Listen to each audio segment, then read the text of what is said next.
আমাজনের একটি প্যাকেট নিতে গিয়েই বিষধর র্যাটল স্নেকের ছোবলে গুরুতর আহত হয়েছে যুক্তরাষ্ট্রের ক্যালিফোর্নিয়ার ৩ বছরের এক শিশু।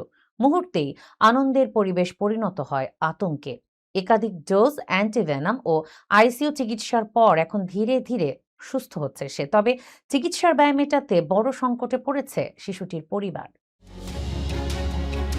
যুক্তরাষ্ট্রের ক্যালিফোর্নিয়ায় ৩ বছরের এক শিশুকে ঘিরে ঘটেছে ভয়াবহ এক ঘটনা।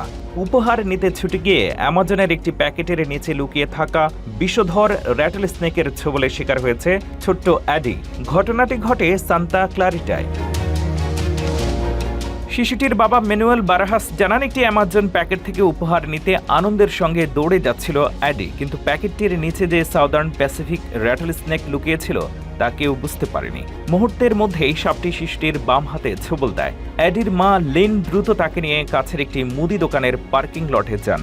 সেখানে ফায়ার বিভাগ ও অ্যাম্বুলেন্স কর্মীরা তাদের সঙ্গে দেখা করেন। পরে শিশুটিকে স্থানীয় হাসপাতালে নেওয়া হলে প্রথমে ডোজ অ্যান্টিভেনাম দেওয়া হয়, তবে অবস্থার অবনতি হওয়ায় তাকে পিডিয়াট্রিক আইসিইউ সুবিধাসম্পন্ন আরেকটি হাসপাতালে স্থানান্তর করা হয়।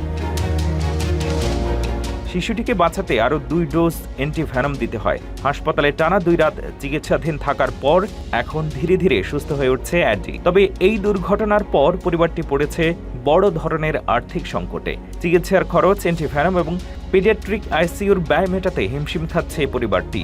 মেয়ের পাশে থাকতে অ্যাডির বাবাকেও প্রায় ১ সপ্তাহ কাজ থেকে ছুটি নিতে হয়েছে। পরিবারের পক্ষ থেকে খোলা হয়েছে একটি গোফান্ডমি তহবিল। $৪,৫০০ সংগ্রহের লক্ষ্য থাকলেও এখন পর্যন্ত উঠেছে মাত্র $২০০। সিডিসির তথ্য অনুযায়ী যুক্তরাষ্ট্রের প্রতি বছর প্রায় ৭,০০০ থেকে ৮,০০০ মানুষ বিষধর সাপের কামড়ের শিকার হয়, তবে তাদের মধ্যে গড়ে মাত্র ৫ জনের মৃত্যু হয়।